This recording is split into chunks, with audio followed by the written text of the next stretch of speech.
안녕하세요. 모커리 한방병원 김동혁 원장입니다.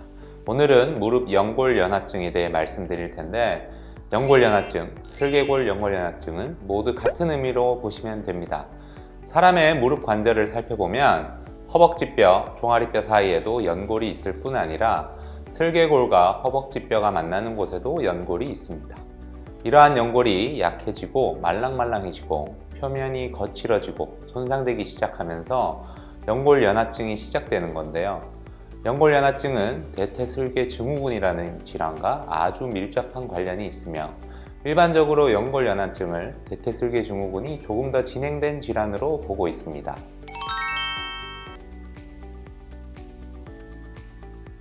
그럼 가장 먼저 연골연화증이 왜 생기는지부터 알아보겠습니다. 그러려면 우선 슬개골의 독특한 구조를 알아야 하는데요. 슬개골은 특이하게도 상하 좌우에 근육과 인대가 붙어 있고, 슬개골 뒷면과 만나는 대퇴골 앞면에는 홈이 파져 있는데, 우리가 무릎을 구부리고 펼 때마다 슬개골이 그 홈을 따라 위아래로 미끄러지면서 움직입니다. 그런데 슬개골을 상하 좌우를 붙잡고 있는 근육과 인대 중 하나라도 문제가 생겨 균형이 깨지면 슬개골이 비정상적으로, 즉 홈에 맞지 않게 어긋나면서 움직이고, 그러면 불필요한 말찰이 일어나면서 슬개골이 약해지고 손상되기 시작합니다.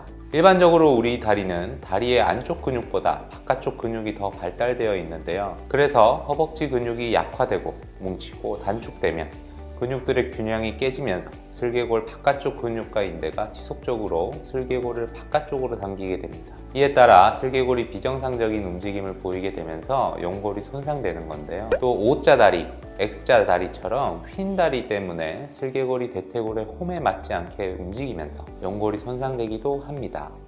무릎 연골연화증이 발생하면 슬개골을 누르거나 흔들면 통증이 발생하고, 무릎에 손을 얹은 상태에서 무릎을 구부렸다 폈다 해보면 무릎이 갈리는 느낌과 소리가 납니다. 그런데 무릎을 구부린 상태에서 장시간 앉아 있거나 무릎을 많이 사용하는 과도한 운동을 하는 경우에 연골연화증이 생길 수 있다고 보통 의학적으로 많이들 설명합니다. 하지만 생각해보면 직업적으로 하루 종일 무릎을 구부리고 운전하시는 운전사분들이나 무릎을 많이 쓰는 운동선수라 해서 모두 연골연화증이 생기는 것은 아닙니다. 그럼 언제, 어떻게, 어떤 경우에 연골연화증이 생길까요? 무릎의 무리한 사용과 함께 상대적으로 부족한 운동량, 다이어트 등으로 인한 부실한 영양 섭취 등의 이유로 허벅지 근육이 약화되어 있을 때 많이 나타납니다. 그래서 연골연화증은 젊은 여성에게 더 많이 나타납니다. 특히 여성은 신체 구조상 골반이 일반적으로 남성보다 벌어져 있기 때문에 슬개골의 바깥쪽으로 가해지는 부담이 큽니다. 즉, 근육의 균형이 더 깨지기 쉬운 구조를 가지고 있는데요. 그런데 이렇게 근육이 약화되고 불균형이 있는 상태에서 굽이 높은 신발을 신거나 무릎에 무리가 되는 운동을 하게 되면 대퇴슬개 증후군이 나타나고, 심해지면 연골연화증이 발생하게 되는 것입니다.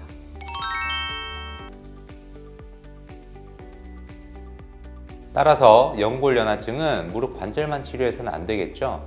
앞서 말씀드렸듯이 연골연화증은 일반적으로 슬개골 주변 근육의 약화, 단축, 불균형으로 인해 나타나기 때문에 무릎 관절만 치료해서는 안 되고 반드시 뭉치고 단축된 무릎 위아래 주변 근육도 함께 풀어주면서 치료를 진행해야 하는데요. 만약 무릎 관절 자체만 치료하면 증상이 잠깐 나아졌다 해도 다시 재발할 가능성이 있습니다. 그래서 한방에서는 무릎 관절뿐 아니라 무릎 위아래 주변 근육 치료를 함께 진행합니다. 한의사가 직접 손으로 무릎 관절과 주변 근육들을 꼼꼼히 만져보면서 뭉치고 단축된 근육을 찾아낸 후 침, 약침, 추나 치료를 통해 근육들을 풀어줌으로써 근육의 불균형을 해소시켜줍니다.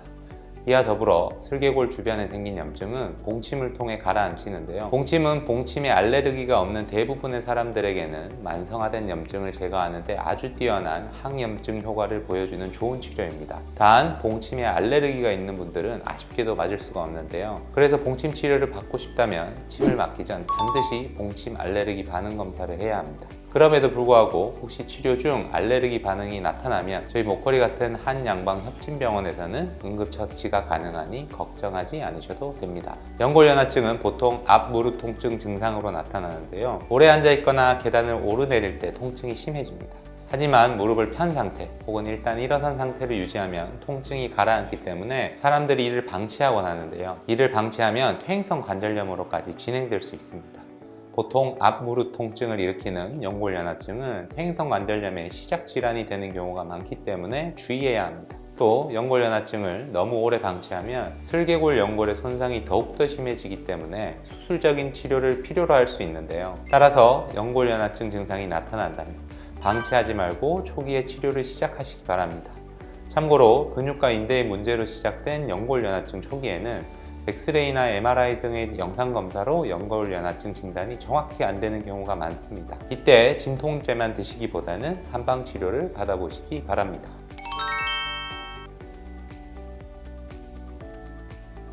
지금까지 무릎 연골연화증이 일어나는 원인과 증상, 치료법에 대해 설명드렸습니다. 연골연화증의 좋은 운동에 관한 내용을 다음 영상에 올릴 테니 첫 번째 댓글에서 확인하시기 바랍니다.